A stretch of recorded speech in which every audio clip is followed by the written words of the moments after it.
ડભોઈ નગરપાલિકાની pre monsoon કામગીરીની pole ખુલી. ડભોઈના અનેક વિસ્તારો પાણીમાં ગરકાવ. ડભોઈ શહેરમાં વરસાદ રોકી ગયે 24 કલાક થયા છતાં પણ પાણી ઉતર્યા નથી.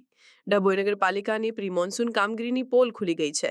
ડભોઈ નગરપાલિકા વિસ્તારમાં આવેલ ભાતુજીનગર, રાણાવાસ અને પશુ દવાખાના જેવા વિસ્તારમાં હજુ પણ ઘૂંટણસમા પાણી છે. વહેલી સવારે ઉઠીને બાળકોને સ્કૂલ જવો હોય, દૂધ લાવવા જરૂર ચીજ વસ્તુ લેવા જઈ શકાતું નથી. ડભોઈ નગરપાલિકા દ્વારા પાણીનો કોઈ નિકાલ ન કરાતા વિસ્તારમાં હજુ પણ પાણી ભરાયેલા છે. ડભોઈ નગરપાલિકાને વારંવાર રજૂઆત કરવા છતાં પણ આ વિસ્તારના લોકોની સમસ્યાનો નિકાલ આવતો નથી. દર ચોમાસે આ જ પરિસ્થિતિ થઈ જાય છે.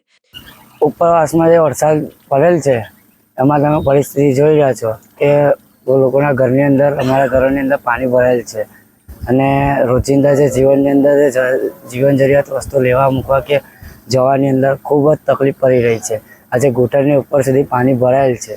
લગભગ આજે 2-3 દિવસથી ચાલી રહ્યું છે અને હાલાકીમાં બહુ જ ખરાબ કન્ડિશન છે. આગળ એવા કે ભાતીજીનગરની અંદર, પછી આગળ ગોલવાડની અંદર, પછી આગળ રાઠોડ ફળિયો છે, એમાં અતિશય ખરાબ પરિસ્થિતિ થઈ રહી છે અને પ્રશાસનની માંગ છે કે આગળ આનું પણ ધ્યાન કંઈક દોરે. આજે સોસાયટીમાં એક રાતની અંદર પાણી ભરાવાથી એક દિવસની અંદર પાણી ખાલી થઈ જતું હોય તો અહીંયા કેમ ના કરી શકે?